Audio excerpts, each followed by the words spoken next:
Greetings. My name is Jeff Liebmann, and I'm the consulting minister here at the Unitarian Universalist congregation of Smithton, Pennsylvania.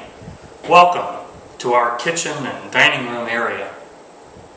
This is another of our ongoing online sermon series that we provide for you who perhaps can't come to services regularly on Sunday or simply live too far away from a Unitarian Universalist church to attend regularly. This is a sermon titled Inaudible Language of Heart. We begin with opening words from Rumi, the Sufi mystic. There are two kinds of intelligences. One acquired, as a child in school memorizes facts and concepts from books and from what the teacher says, collecting information from the traditional sciences as well as the new sciences. With such intelligence, you rise in the world. You get ranked ahead or behind others in regard to your competence in retaining information. You stroll with this intelligence in and out of fields of knowledge, getting always more marks on your preserving tablets. There is another kind of tablet, one already completed and preserved inside you, a spring overflowing its spring box, a freshness in the center of the chest. This other intelligence does not turn yellow or stagnate.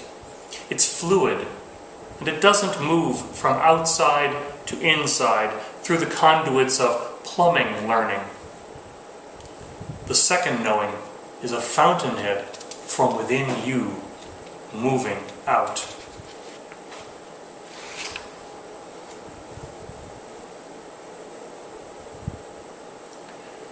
This reading is an portion of the introduction from a book called Measuring the Immeasurable, the Scientific Case for Spirituality. I am not a person who needs science or research to convince me of the benefits of spiritual practice or of the power of living in a heart-centered way. As a long-time meditator, it has become clear to me that spiritual discoveries, direct experiences of the interconnectedness and sacredness of all life, are self-authenticating. Why then do we need to measure the benefits of spirituality, if they are so clear to those of us who seek the truth through direct experience?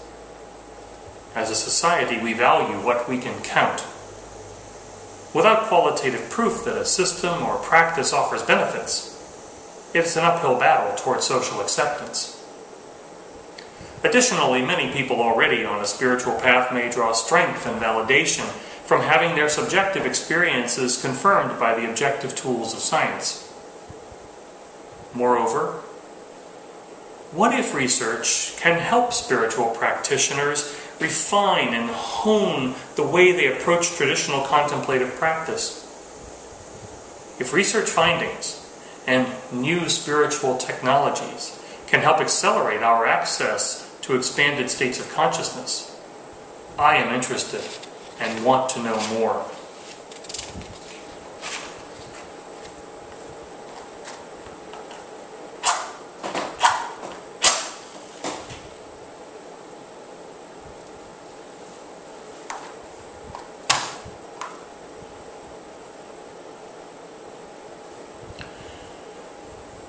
This is our second reading. Dr. Andrew Newberg, Associate Professor of Radiology at the University of Pennsylvania, suggests in his article, Spirituality, the Brain, and Health, that we need to change our way of understanding human health and well-being. For the past century, the biomedical world has focused almost exclusively on the biological models of health and disease. However, we've come to realize that people are composed of a biological, a psychological, social, and spiritual domain. In order to fully care for the individual, we really need to be able to take care of that person along all of these domains. But is the seat of our spiritual domain to be found in the brain Now, according to Newberg, author of several books on religious experiences and neuroscience, research indicates that our only way of comprehending God, asking questions about God, or experiencing God is through the brain. What if other forces, electromagnetic, gravitational, nuclear, or forces we have yet to identify and define, are at work when we experience wonder, ecstasy, and community? Where does the spiritual domain reside?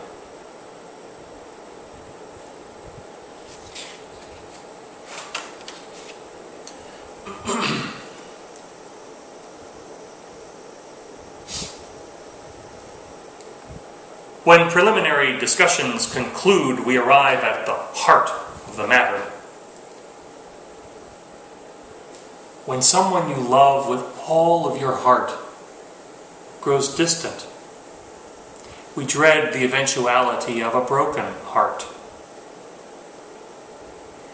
When we yearn for something so deeply our hearts ache,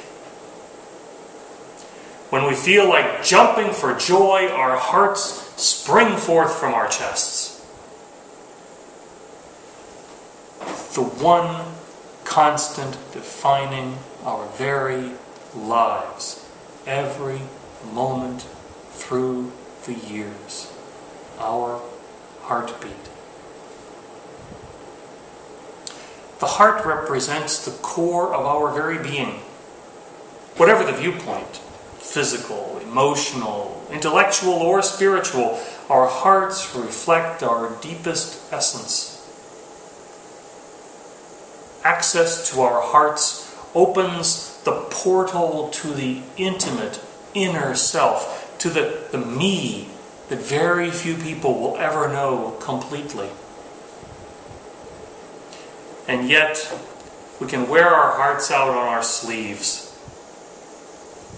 In spite of its vulnerability, our hearts often rest like open books for others to read.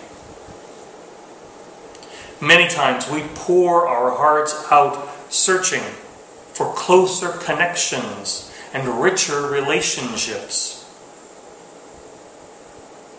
At the heart of it all, persistent, our hearts force us to feel that which our minds might explain away, that which our memories might lock away, and from which our feet might run away.